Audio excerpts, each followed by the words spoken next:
New Year's Day, Janusz, and the theme seems to continue in the Premier League. Teams finding a way despite not being at their best, and Spurs left it late against Watford, didn't they? Yes, they did. And, no big surprise when you look at Antonio Conte. Sometimes pragmatic, of course, but he knows how to get results. And I think having a limited resources, I think he's talked about the talent or lack of talent, in particular in that midfield. I think you could see how difficult it was going to be. And look, two Italian managers meeting. I think if you look at Watford, you knew exactly what they needed to do. They had to stop the bleeding, didn't they? What did they have? 5 straight losses, 9 out of 11, out of last 11 matches as well. So you knew what they were going to do. They have improved in the second half, in particular with João Pedro coming in, Mark. But let's be honest here. There was a clear-cut penalty miss for Watford, and I suppose that could have been maybe a different game, I suppose. But give it to Spurs, right? They don't control that. It wasn't given, and they found a way very, very late on what was, a really beautiful goal in a way, at least human son delivery, right? The power was in the cross, and Davinson Sanchez puts that away. So they can't complain about that. If I'm Watford, I absolutely complain it, because that to me is a penalty. Yeah, it's one of these that VAR reviewed it, as it does for all instances, with red cards potentially and potential penalties, and decided it wasn't.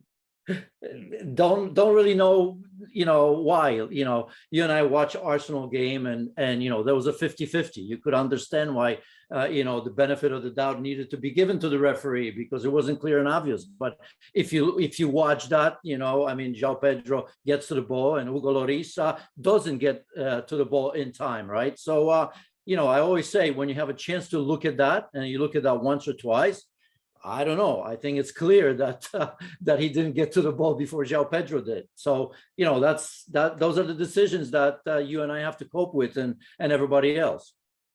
Spurs up to 5th in the table, just 2 points behind Arsenal with a couple of games in hand. They've kind of gone about their business quietly, haven't they? Because they've had a few games postponed. Yes, look, I was just about ready to come on here and say what an opportunity lost, given the fact that Arsenal, right? It's a difference of being 7th or 5th at the moment. Of course, West Ham will be playing Crystal Palace. They will have a say about that as well. But under Antonio Conte, that's 6 wins and 3 draws since he came over in the Premier League. That's absolutely brilliant from a season that I think we thought was lost. So yeah, there are probably no complaints with Spurs, other than that quality that we saw missing a little bit, right? Because as much as he's improved players in the midfield, like Harry Winks, like Oliver Skipp, Højbjerg, I think it was a known quantity. He's right. That midfield is nowhere near the midfield of, say, Manchester City, Chelsea, or Liverpool. But this type of game, at this time of year, it's just about getting 3 points. Some games are going to be a scrap. This one, Watford, were very hard to beat. I thought in the first half, much better organised. And one of the stats that I found, and I found bizarre, that since Watford last kept a clean sheet in the Premier League, that was against Liverpool in February 2020 under Nigel Pearson. They've had 5 managers, including Pearson and Ranieri. It's pretty clear where the problem is. Yeah, absolutely. If you look at Watford, that win against Manchester United seems so long ago. Just to repeat again, 6 straight losses. That's incredible in this division. That's why on the flip side, as you said, you have to grind it out for Spurs, because they could have been Manchester United and that would have been negative, but they weren't. And no matter what the decisions, they somehow found a way. And this is really what it's all about, in particular during this festive period when the game comes thick and fast. And to be quite honest, you don't even know if you're going to be playing a game or not, because the game and that competitive advantage, disadvantage we talk about are changing constantly. You no longer can say, well, the teams in front of us had this result, the teams behind us had this result, because that's changing constantly from day to day.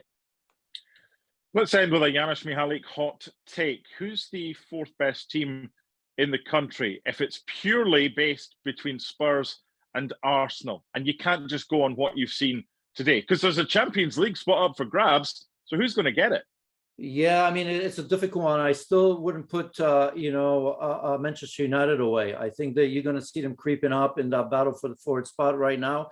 An important win for them. They haven't lost under the new manager as well. Even without a loss, I like what I'm seeing from Arsenal. I mean, it's a big loss today, an unfortunate one, you can say, based on pure play. Forget the decision. I think the progress there is very interesting momentum as well. But as we all know it, it's about steady eddies. So maybe we should throw in Spurs into it, because you have Antonio Conte, who most certainly is a steady eddy. And I don't think you're going to see fluctuations in form from an Antonio Conte's team. So it's going to be fascinating right now between Spurs, Manchester United, and Arsenal.